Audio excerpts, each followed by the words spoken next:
This is all that remains of a Shia mosque in the village of Nuidrat, just outside the Bahraini capital. Its green dome smashed and lying on its side. Dust covers the mats and carpets where people once prayed.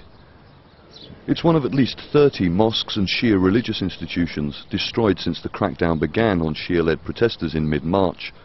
That's according to the opposition group Al-Wafaq. Al Jazeera tried time and again to ask people how they felt about the destruction of their place of worship, but no one would talk to us. There were informers everywhere, one man said.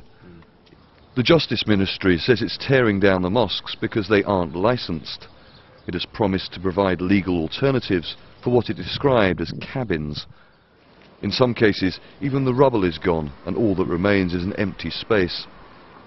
And Mudayyif once stood here. That's a place where the community came together for special events on the Shia calendar. Al Jazeera visited Friday prayers at another village to try to speak to people. Everyone insisted we hide their identity. It's a war waged against identity. The Sunni government of Bahrain is fighting this Shia, destroying their places of worship and holy places.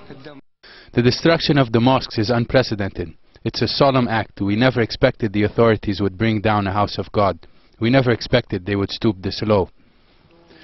No matter what happens, we are all Muslims, one religion, one blood, one honor. Even if they come and kill our children and women, claiming it's the act of Sunnis, we will never believe it. We have been living together since we were born. We intermarry and we will continue to coexist until Judgment Day. There is no difference between Sunni and Shia. The issue of sectarianism is fabricated by a few. Detentions and allegations of torture, and now the physical destruction of their places of worship. Some believe the divide between the state and its people is now so wide that nothing will ever fully bridge that gap.